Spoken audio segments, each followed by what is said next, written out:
Hi viewers, স্বাগত জানাচ্ছি মনের জানালায়। দূরের কোনো কাঙ্ক্ষিত বস্তুকে কাছে থেকে দেখতে কার না ভালো লাগে? হ্যাঁ, ঠিকই ধরেছেন। আজকে আমি এমন একটা বিষয় নিয়ে বলবো যেটা আমাদের দূরের কাঙ্ক্ষিত বস্তুটাকে কাছে থেকে দেখতে সাহায্য করবে। বলছিলাম টেলিস্কোপের কথা। ভাবছেন এটা কিভাবে সম্ভব? টেলিস্কোপ? হ্যাঁ, আমার টেলিস্কোপটা আপনি আপনার বাড়িতে বসে বাসায় বসে বানাতে পারবেন। তো চলেন শুরু করি। দেখা যাক কী কী লাগবে। আমি আমার টেলিস্কোপটা বানাতে যেটা ব্যবহার করব, দুটো কন্টেইনার লাগবে।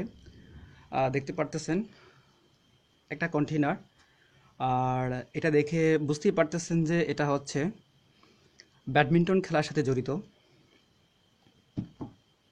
আর একটা কন্টেইনার আমি ব্যবহার করলাম, সেটা হচ্ছে বডি স্প্রে বা পারফিউমের যে কালি কৌটা, সেই কৌটাটা। আমি একটু গাম ব্যবহার করব, একটা মার্কার, কস্টেপ,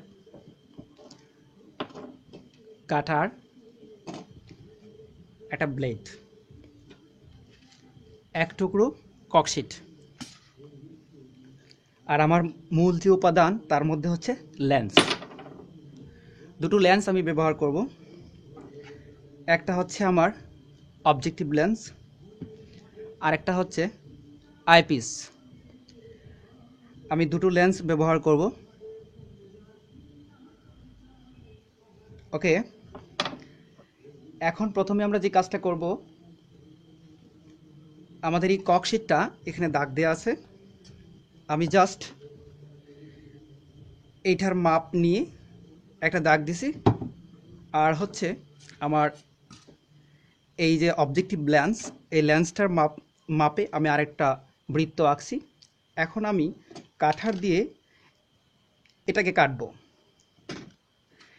আরেকটা জিনিস দেখেন, এই পাশে আমি ঠিক আমার এই নলটার মাপ দিয়ে একটা বৃত্ত দিছি, আর এইটার মাপে এই যে দেখতে পাচ্ছেন এখানে আরেকটা বৃত্ত দিছি। কারণ ককশিটগুলো আমি ব্যবহার করব, সেজন্য আমি খুব সতর্কতার সাথে এই দুটাকে একদম পরিমাণ মতো কেটে নিব। আরেকটা জিনিস বলে নেই, সেটা হচ্ছে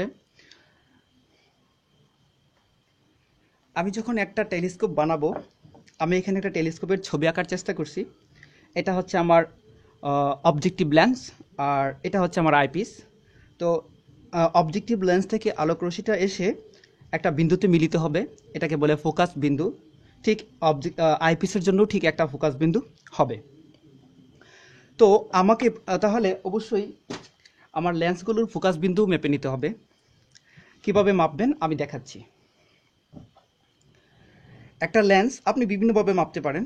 একটা লেন্স যখন আমরা আলোতে ধরতেছি এরকম, তখন আর বিন্দুটা দেখতেছি আমরা কোথায় গিয়ে সেটা ভালো দেখাচ্ছে। যেই জায়গাটাতে ভালো দেখাচ্ছে সেটা হচ্ছে আমাদের ফোকাস বিন্দু। ঠিক একইভাবে আমি দুটো লেন্সের ফোকাস বিন্দু নিয়ে নিয়েছি। আমার অবজেক্টিভ লেন্সের ফোকাস বিন্দু হচ্ছে 39 সেন্টিমিটার, আর আইপিসের ফোকাস দূরত্ব হচ্ছে, ফোকাস বিন্দু না, ফোকাস দূরত্ব। অবজেক্টিভ লেন্সের ফোকাস দূরত্ব হচ্ছে 39 সেন্টিমিটার, আর আইপিসের ফোকাস দূরত্ব হচ্ছে 5 সেন্টিমিটার। এবার তাহলে 5 সেন্টিমিটার আর 39 সেন্টিমিটার, 44 সেন্টিমিটার। তাহলে আমাকে আমার কন্টেনারগুলো এমনভাবে কাটতে হবে যেন 49 আমার 49-এর কাছাকাছি থাকে। আমার এটা তো আপ ডাউন করবে, মানে ভিতরে ঢুকবে, ইজিলি মুভ করবে। তো সেজন্য আমি এমনভাবে কাটবো। আমার এই এটা একটু বড়, যে জন্য আমাকে কাটতে হবে। আমি এই ব্লেডটা দিয়ে অলরেডি কেটে নিয়েছি, যেন 44 সেন্টিমিটারের কাছাকাছি হয়। আর এটা বডি স্প্রের যে পারফিউমের যে কৌটাটা ছিল সেটাও আমি কেটে নিয়েছি। এটা খুব সাবধানতার সাথে কাটবেন, কারণ হচ্ছে না হলে আপনার হাত কেটে যেতে পারে। খুব সাবধানতা কাটবেন। আমি আরেকটা জিনিস খেয়াল করেন, আমি এটা কাটার পরে একটু এরকম করে কেটে ভেঙে দিয়েছি।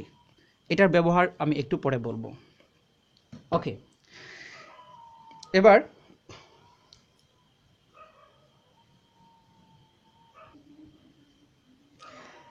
আমার আইপিসির জন্য কক্সিটটা কাটা হয়ে গেছে, আর এটাও কাটা হয়ে গেছে। আর আমি এটা একটু আগেই করে রাখছি, দেখেন এই যে দেখতেছেন এটাও ককশিট। জাস্ট ককশিটটাকে আমি গোল করে কেটেছি যেন আমার কন্টেইনারগুলোতে সেটা ফিট করে। ওকে, এবার তাহলে দেখা যাক আমার প্রথম কাজটা কি। প্রথম কাজটা হচ্ছে আমার অবজেক্টিভ লেন্সটাকে আমি খুব সুন্দর করে এর ভিতর দিয়ে স্লোলি এবং সতর্কতার সাথে ঢুকিয়ে দিলাম। ওকে, এবার এই যে কক্সিটা আমি কেটেছিলাম আমার আইপিসির জন্য সেট করার জন্য, এটাকে আমি খুবই সতর্কতার সাথে এই যে এটার মধ্যেই দিয়ে দিচ্ছি। এটা দিয়ে এই যে মাথাটা এই জন্য এরকম করে কেটে দিয়েছিলাম, নাহলে আমার কক্সিটা বের হয়ে যেত, এখন আর বের হতে পারবে না। বুঝতে পারছেন? আর এই যে আমার আই পিসটা সেটা আমি এবার এখানে রাখবো। রাখার পরে কসটেপ বা ট্যাপ দিয়ে আমি এটাকে মোড়াবো।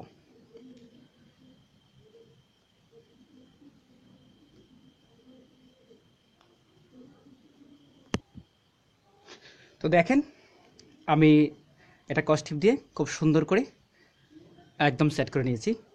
এবার আমি যে কাজটা করব, আমার এই বড় কন্টেইনারটাতে খুবই সতর্কতার সাথে এইটাকে আমি ভিতরে ঢুকিয়ে ফেলব, খুবই সতর্কতার সাথে, খুবই স্মুথলি। ওকে, আমারটা সেট হয়ে গেল। এবার দেখেন এটা স্মুথলি কিন্তু মুভ করা যাবে, খুবই স্মুথলি মুভ করা যাচ্ছে। আমার ফোকাস বিন্দুটা ফিক্সড করার জন্য আমি এই সিস্টেমটা করে রেখেছি।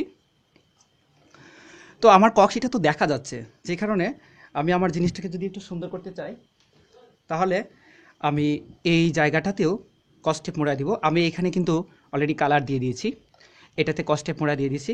জিজ্ঞেস করতে পারেন আমি গামটা দিয়ে কি করছি। আমি গামটা দিয়ে আমার এই কক্সিটার মধ্যে আগেই আমার লেন্সটাকে সেট করে নিয়েছি, জাস্ট আমার অবজেক্টিভ লেন্সটাকে সেট করে নিয়েছি সুন্দরের জন্য বা মজবুতের জন্য।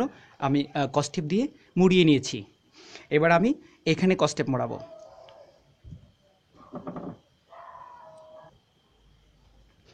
এই যে আমি মুড়িয়ে নিচ্ছি, আমার কস্টেপটাকে সুন্দর করে মুড়িয়ে নিচ্ছি যেন জিনিসটা সুন্দর দেখা যায়। ওকে ফ্রেন্ডস, দেখেন আমি ট্যাপটা মুড়িয়ে নিয়েছি এবং ভালোই দেখাচ্ছে। এখন একটু খেয়াল করবেন, আমি কিন্তু এটা কিন্তু আমার বের হয়ে আসতে পারবে না, কারণ আমি ওই মাথাটায় সিস্টেম করে দিয়েছিলাম। আর এটাও ভিতরে ঢুকতে পারবে না, কারণ এখানে আমি কস্টেপটা বেশি করে মুড়িয়ে নিয়েছি। এবার খুবই স্মুথলি মুভ করা যাচ্ছে এবং আপনারা দেখতে পাচ্ছেন খুবই চমৎকার এবং সুন্দর, খুব ইজিলি আপনি আপনার বাসায় বসেই অনেকটা বলবো আমি ফেলনা থেকেই, কারণ এই জিনিসগুলো অনেকটাই ফেলনা থেকেই খুব চমৎকার একটা টেলিস্কোপ হয়ে গেল। এবার আমি একটু দেখাবো এই টেলিস্কোপটা দিয়ে আমরা কত গুণ বড় করে কোনো বস্তু দেখতে পারবো।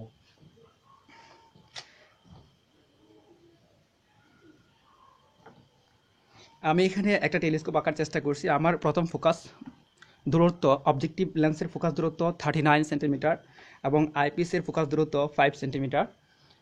টোটাল হচ্ছে আমার 44 সেন্টিমিটার। এবার আমি দেখব আমার প্রতিবিম্বটা কেমন হবে। আমাদের প্রতিবিম্বটা বের করতে হলে প্রতিবিম্বটা হবে অবজেক্টিভ লেন্সের ফোকাস দূরত্ব ডিভাইডেড বাই আইপিসের ফোকাস দূরত্ব। তো 39/5 আমার রেজাল্ট আসছে 7.5। আই মিন আমরা দেখতে পাচ্ছি যে আমরা আমাদের রিয়েল বস্তুটা থেকে 8 গুণ বড় করে বস্তুটাকে দেখতে পারবো।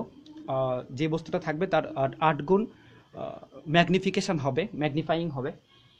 তো ফ্রেন্ডস, দেখতেই পাচ্ছেন খুবই ইজিলি স্মুথ করা যাচ্ছে এবং দেখাও যাচ্ছে।